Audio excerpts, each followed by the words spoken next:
Hello and welcome to the P&J Podcast. And today this is episode 1 of our podcast, and we're just gonna run through like 3 or 4 different topics and just talk about it. So, Juntio, what's the first topic? The first topic is going to be about three favorite quotes that we have in mind, Okay. and what we say apply or whatnot. Just talk about it. Okay. So, do you wanna go first or should I go first for this part? You can go first. Okay. So my first quote is from a person called Hamza. He's a YouTuber about self-improvement, and his quote is, "Do the hard work, especially when you don't feel like it." And I feel like this quote really applies, just in general life. It's a gym quote, but imagine just like you're sitting there, you're studying, and you don't want to do your work, and then you do it and you push through. I feel like it's kind of a really cool quote in that type of sense. Have you got anything to add on that, Shinsia? Yeah, I think it's a pretty good quote for productivity and whatnot. Yeah. Yeah. So, do you like whisper it to yourself when you're like, So I don't like know, tired? the thing with some of the quotes I listen to is I forget them most of the time, but with this one it actually sticks. Like whenever I go to the gym, I always think of it. Then I always think about like how like I should. I have a choice of not doing this, but I've made the choice to go to the gym, so I might as well work my hardest. And then most of the time I don't want to, but I do it anyway. So like that's the type of stuff I kind of like about it. Those are really cool. Yeah. Yeah. I So guess my first quote would have to be, let's see, it would have to be from the Chinese philosopher Confucius. And his quote was that, I'm not 100% sure what it was, but I believe it goes along the lines of, for every healthy man, he wants 10,000 things. Yeah. But for one sick man, he wants only one, right? And so a long time ago, people would usually die when they get sick. Getting sick definitely was not a good thing, and it was easy to die from even just the common flu. Yeah. And so the sick person, for the one thing that he may want would just be like life or medicine, something like that. And so I think I really like the quote as a way to remind me that I should be grateful for things that I have, for sure. I feel like the grateful part of it, something that I think. So basically, in my life, I've never really been grateful for many things. So part of like the first quote, Hamza, like the YouTuber, actually made me feel a lot more grateful. So I feel like this quote really like gives you like a fresh perspective on it, because with the amount of quotes we hear, we get so desensitized to them in a way. But the quotes like Yeah. this are like they're so like true, and I think that's just a really good quote, to be honest.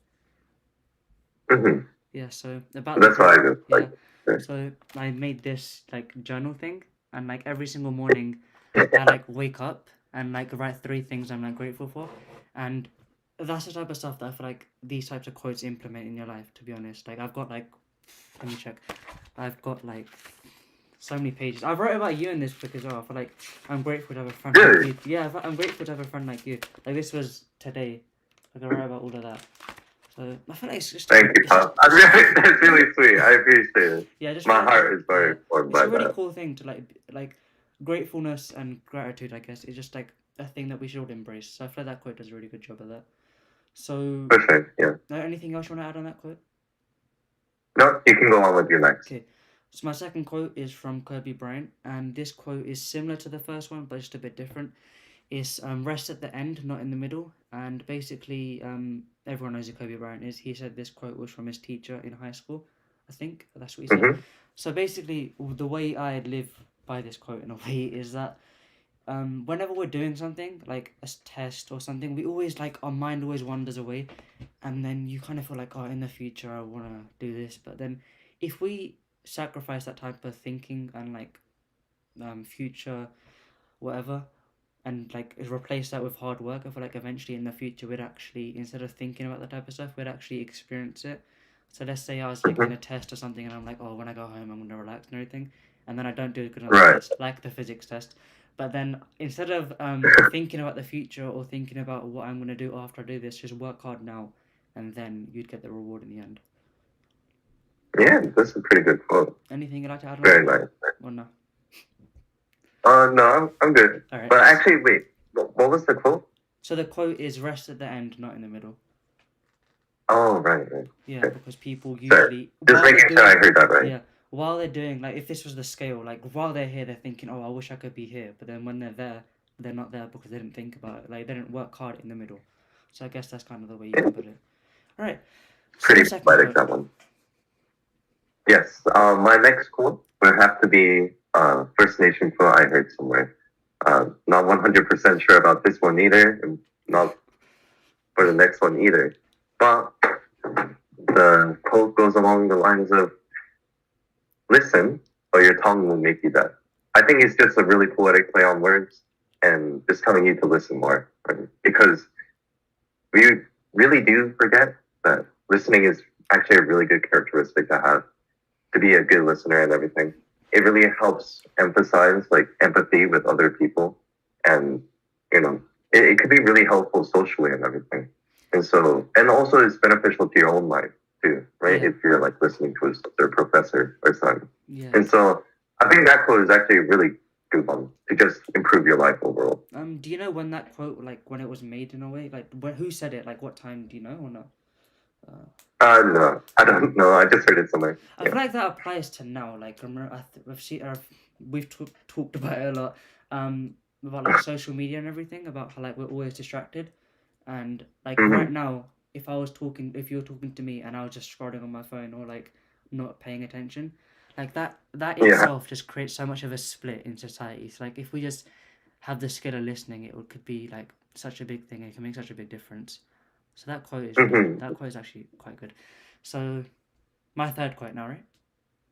Yeah. Okay. Yeah. So I don't know where I put my phone, but basically the quote, I had to read this out last time because we made a fake podcast.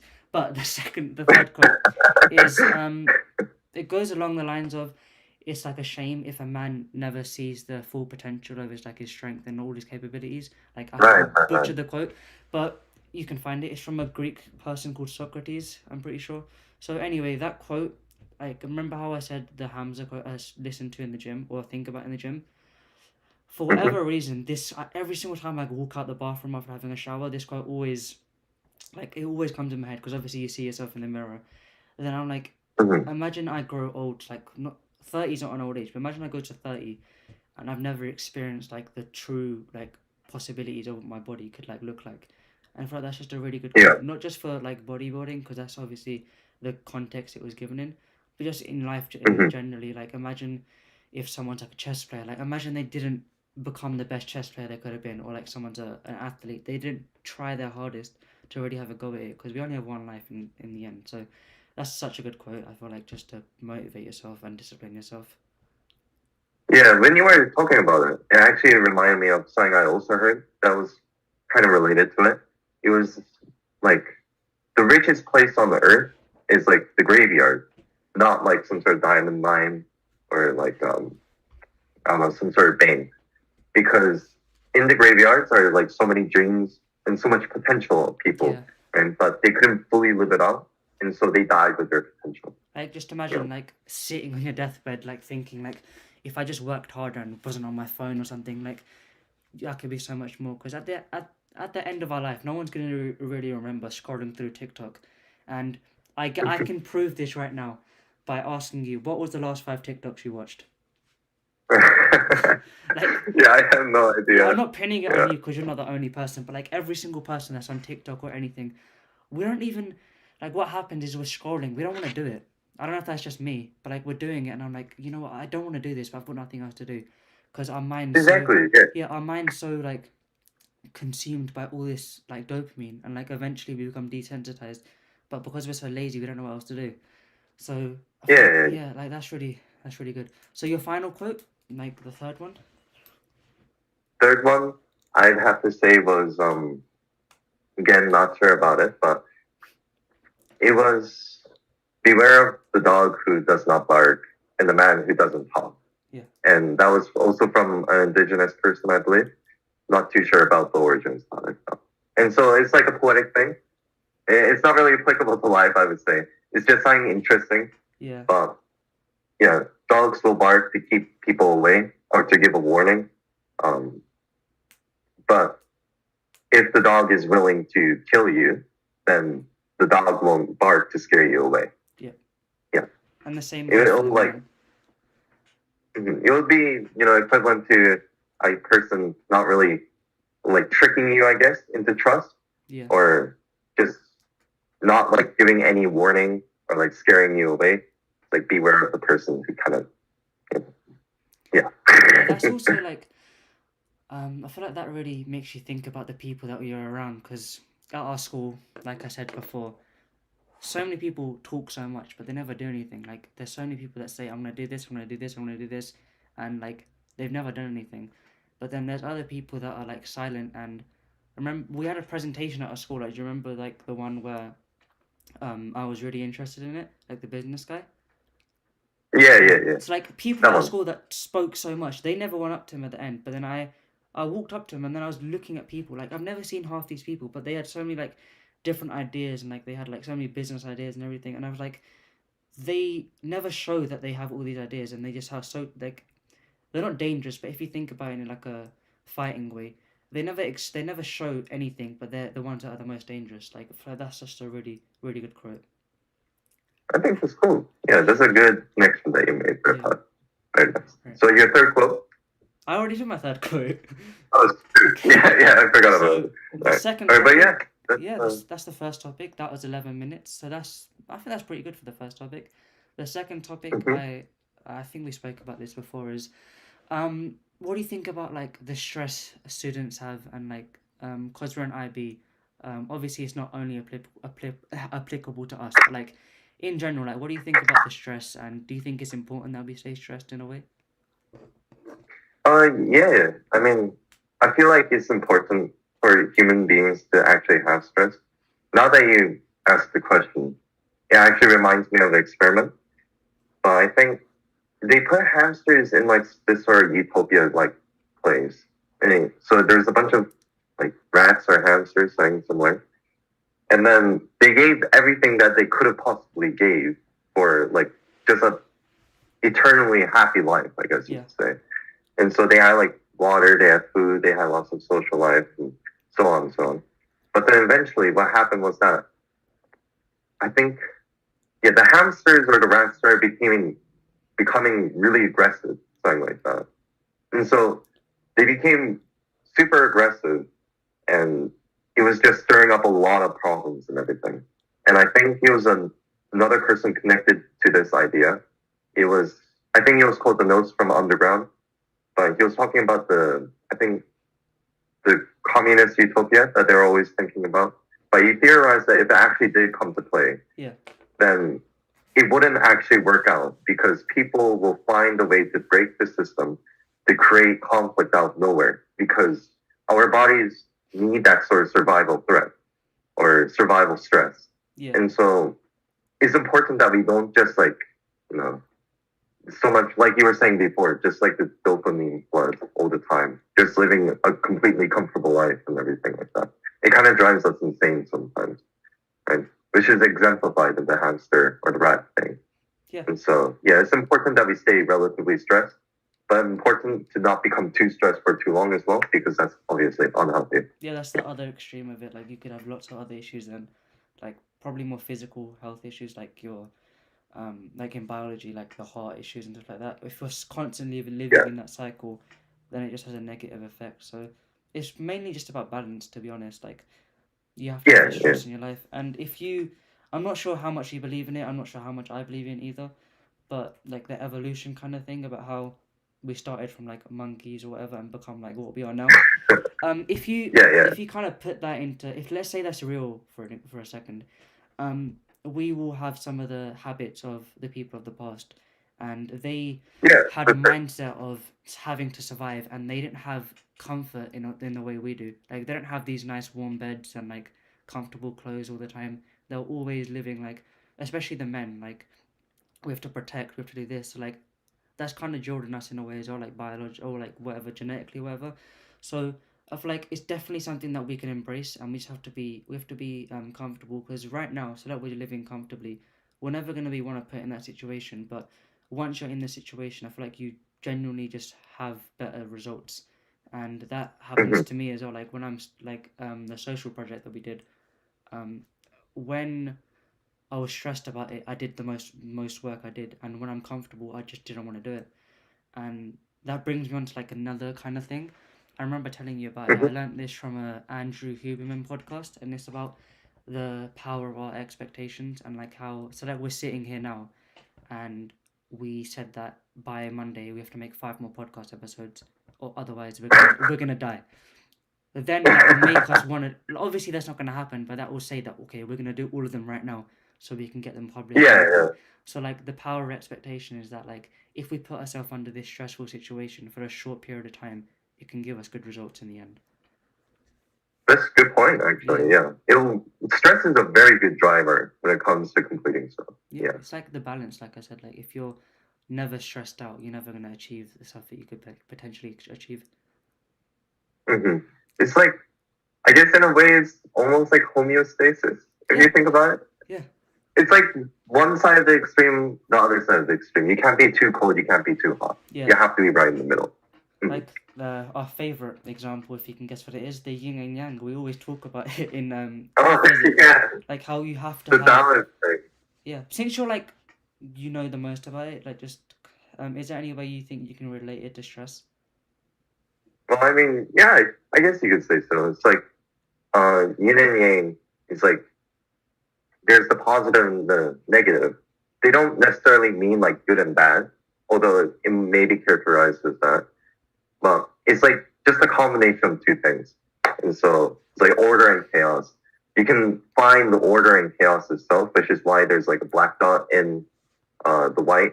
And then you can find chaos in order, which is why there's a black dot or a white dot in the black, I think. Yeah, But either way, it's like you can't just have like negative or like too much chaos because then it'll just wreak havoc on your life. But yeah, at the same time, you can't have too much order in your life, right? Because if there's too much order, it's well, I mean, if we think of chaos, obviously, then we think of like very messy houses, not like no organization, nothing like that, yeah, or everything like that. I mean, which will obviously lead to too much stress in one direction. But then at the same time, if we have too much order, then it's like children will never play in the living room, something like that. I feel like on both It sides. becomes like it's like robotic almost. Yeah, I feel Yeah. like on both And sides, if you so go too far, you just lose yourself mentally. exactly, yeah. Yeah, And so you can't go too far in either direction. You have to find right the middle because both of them lead to very, I guess, stressful situations. okay. So that's pretty much that topic. And have you got anything else you'd like to talk about before we move on? Anything? Yeah, and I'll say a little bit more about the palace thing. It's like I heard that if you have too much order, then you'll become too comfortable, right? And you won't have any stress at all, which is like obviously bad, as we talked about. But then if you have too much chaos, then or if you're like too intrigued in something, then you become terrified of it. And so you become too stressed in that case. You have to be interested or intrigued in the like a sort of balanced way. So you're interested in it, but it doesn't keep you awake. Okay. It's like just keep our lives preoccupied, something like that. But yeah, that's all. And since we're on this kind of topic of balance, like how okay, let's say well, obviously I'm part of your junta, so like you take yourself out of this situation and you look at yourself from like an outside perspective. How balanced do you think Yeah. your life genuinely is? Like, do you think you live by the yin and yang in a way? I don't. I'm actually not too sure about that. Yeah, I like to think that I'm very organized and ordered in a way. But recently, like during school, I think I was really in that sort of like order direction, yeah, in just like constantly studying and everything like that.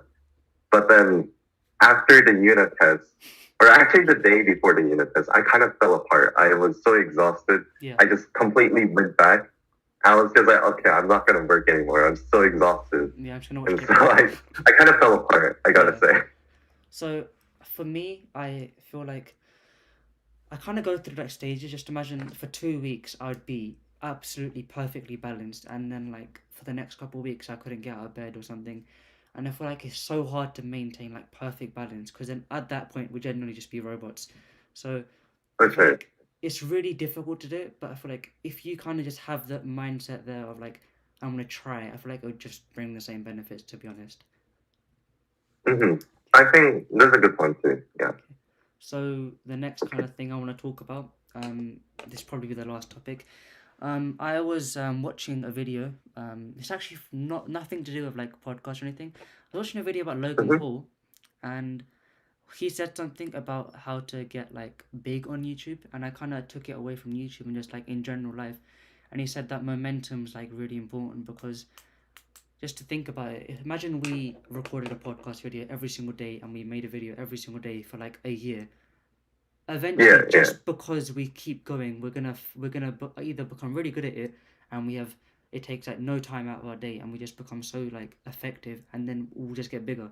So if you take that out of that type of situation and just apply it to life, imagine you wake up tomorrow and you are told to do 500 push-ups. Like you'd never be able to do it just by tomorrow, but you're told Yeah, yeah. in 2 or 3 months you're going to be able to do 500 push-ups at the end, and you have to do 10 push-ups every day for like, so 10 push-ups every 2 hours. Eventually you get so good at doing push-ups because you do it every single day that 500 push-ups are going to become possible. It's going to become possible.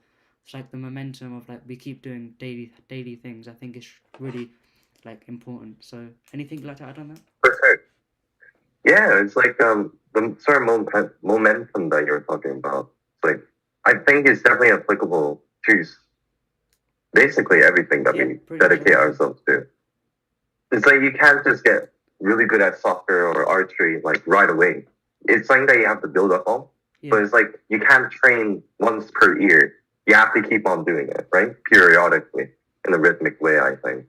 And so that way you can actually benefit from training, not just having to restart every single time, yeah. right? Like the best possible example is probably like the gym. Like imagine you train once every month, you're never going to get a good body. But if you go every single day Yeah. or every 2 days, you'll eventually, just because you're doing it, eventually get better and get stronger. So, hmm yeah. Anything else you'd like to talk about for this podcast? No, I think I think that was actually pretty good. Yeah. Yeah.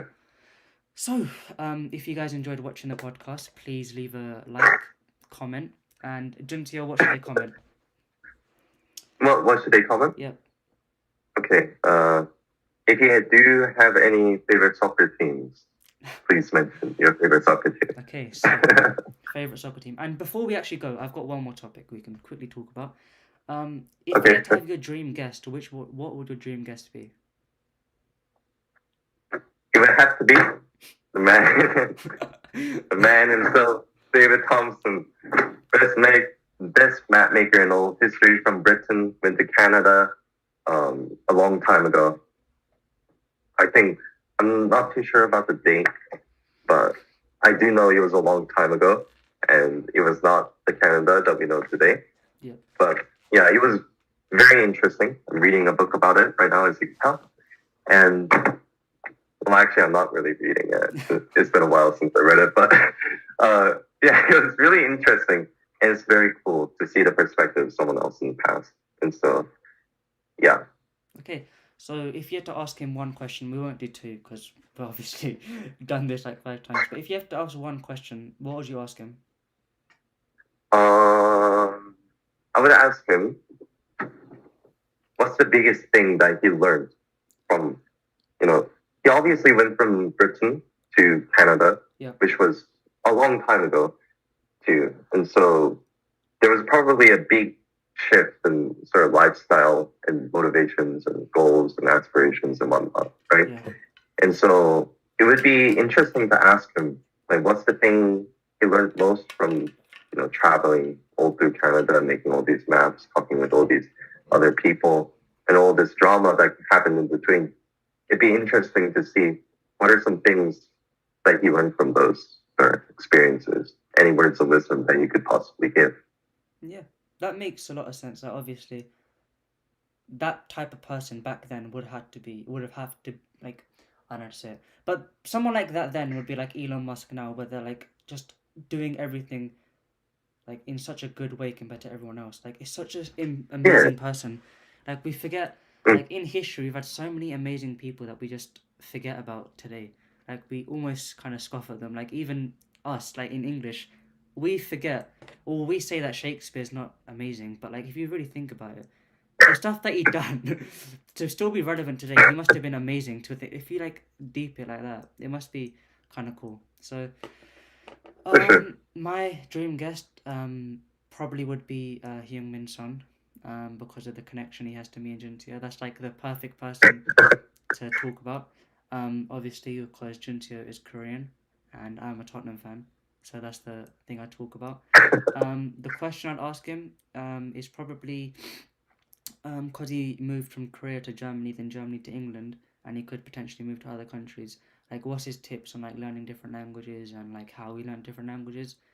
And yeah, that's pretty much it. Because um, if you like sit back and look at it, like learning different languages is really difficult, and especially someone who didn't learn it from a young age. Like I think he was like 16, 17 when he moved to Germany, so at that age it's going to be difficult. So it would have been interesting to see his tips.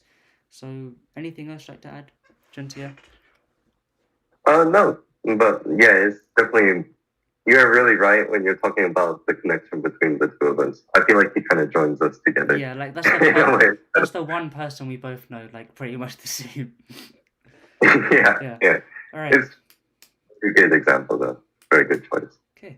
So that is probably the end of this podcast, and it says I'm running out of time. Huh? But that's pretty much the end of it. Hope you guys enjoyed.